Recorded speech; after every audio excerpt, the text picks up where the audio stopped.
Bismillahirrahmanirrahim.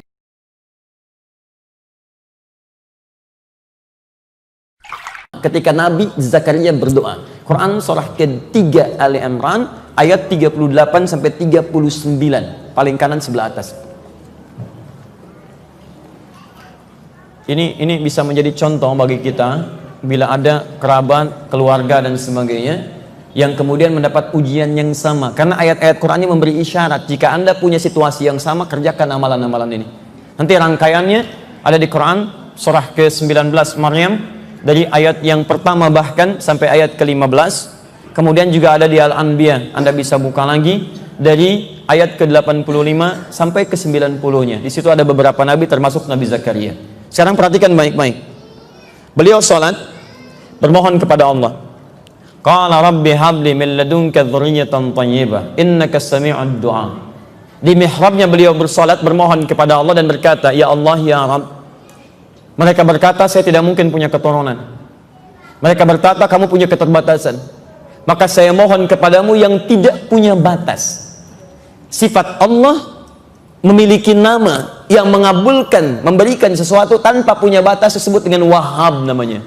Wahhab, Yal Wahhab, Yal Wahhab. Permohonannya menggunakan hab. Kalau untuk kita sendirian menggunakan li, habli. Kalau untuk banyakan menggunakan lana, hablana. Rabbana hab lana min azwajina wa dzurriyyatina qurrata a'yun waj'alna lil muttaqina imama. Hab lana, hab itu dari kata wahab, minta kepada Allah dengan namanya Wahhab. Wahhab itu sifat Allah, nama bagi sifat Allah yang memberikan pemberian tanpa batas. Jadi kalau ada teman-teman misalnya dihukumi oleh orang lain, kamu punya keterbatasan, kamu nggak mungkin begini, kamu nggak mungkin begitu, itu tanda langsung dari Allah. Tinggalkan opini manusia, beralih kepada Allah, sebut namanya yang tanpa batas itu.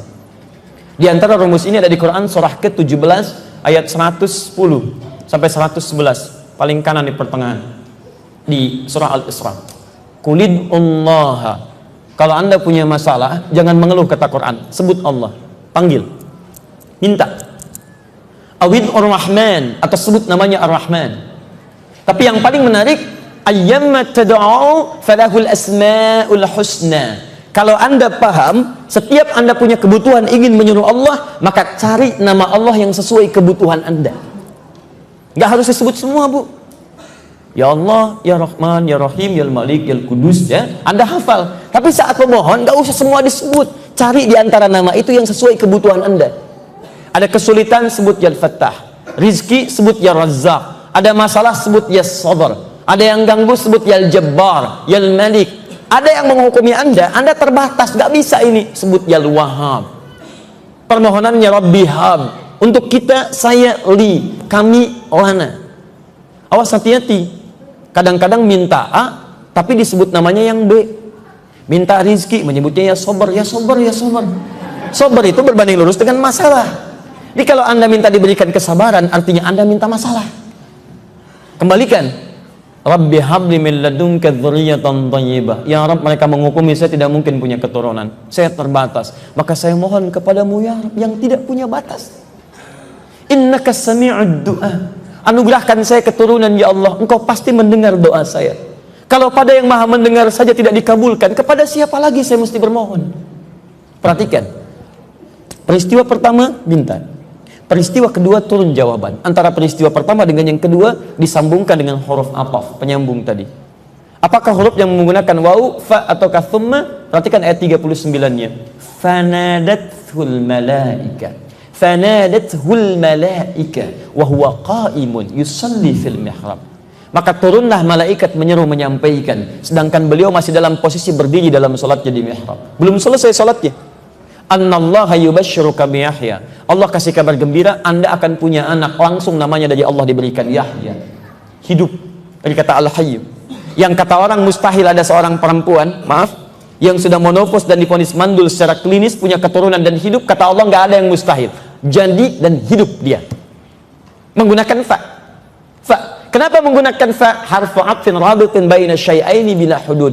Huruf yang menunjukkan rangkaian dua peristiwa tanpa jeda. Jadi kalimat pertama berdoa, kalimat kedua terkabulkan. Antara berdoa dengan pengabulan gak ada jeda. Baru selesai berdoa, langsung turun jawaban. Nah, antum kalau ingin seperti itu, maka antum keluarkan fikihnya Nabi Zakaria. Bagaimana caranya supaya berdoa, saat berdoa seketika dikabulkan? Ada. Di antaranya di situ diberikan isyarat. Ini rahasia. Saya berikan ya, ini antara kita saja hari ini. Lihat baik-baik. Betul. Salah satu di situ isyaratnya disebutkan kalimat mihrab. Saya sering tegaskan kalimat ini. Di Quran itu ada 3 tempat yang istimewa. Satu masjid. Sekarang kita ada di dalamnya. Masjid. Yang kedua musalla. Ketiga mihrab. Saya langsung saja pada yang ketiga. Mihrab itu tempat istimewa. Di antaranya jika kita berdoa cepat terkabulkan doa di dalamnya. Makanya kenapa mihrab dibuat untuk imam di depan? Karena imam itu mewakili bagian dari makmumnya. Bukankah salat banyak doanya? Ketika Anda diwakilkan kepada imamnya, makanya cari imam yang baik, bacaan-bacaan yang bagus, imam yang khusyuk. Karena Anda wakilkan doa-doa Anda kepada imam. Ketika imam membacakannya dengan lebih baik, bahkan dalam posisi di mihrab, cepat Allah mengabulkan doa-doanya. Dan mihrab itu tidak harus ada di masjid saja, tidak. Anda bisa bikin di rumah. Dan tidak harus terlampau luas. Nggak ada ruangan, bikin sehamparan sejadah. Kemudian isi dengan ibadah saja. Mihrab itu spesial. Isi hanya dengan ibadah saja. Selain ibadah Anda keluar. Di sholat di situ, Anda zikir di situ, baca Al-Quran di situ. Anda ingin berbicara urusan dunia, keluar dari situ. Pak, uang listrik di mana ya? Keluar. Di sini mah tempatnya. Anda keluarkan urusan dunia itu hanya untuk ibadah saja. Kalau Anda punya tempat seperti itu, Anda lakukan konsisten. Ibu perempuan juga boleh, karena Maryam punya mihrab. Silahkan ibu cek Quran surah ketiga Ali Imran ayat 37, paling kiri sebelah bawah. Fataqabbalaha rabbuha biqabulin hasanin wa ambataha nabatan hasana wa kaffalaha Zakaria kullama dakhala 'alaiha Zakaria al-mihrab. Setiap Nabi Zakaria datang ke mihrabnya Maryam. Maryam laki-laki perempuan? Perempuan. Maryam punya mihrab. Sayyidah Fatimah punya mihrab untuk berdoa. Setiap hari Jumat ba'da asar beliau punya asisten untuk melihat kondisi matahari. Kalau sudah mau bergeser ke arah maghrib, beliau katakan, ya kata asistennya, hanal waqt, tiba waktunya. Kata beliau, ha hiya waqtuha. Ini waktunya berdoa. Ayo cepat masuk bermohon pada Allah Subhanahu wa taala. Perempuan bisa punya mihrab, antum bisa punya mihrab. Tempat khusus untuk ibadah, tidak harus terlampau luas, bisa sehamparan sejadah. Di antaranya bisa cepat mengabulkan doa. Cuman saran saya, tinggalkan dunia dalam tempat-tempat mihrab itu kalau ingin dipercepat. Termasuk, maaf, ceklik, sedang di mihrab. 2, wow. Sudah. Baik.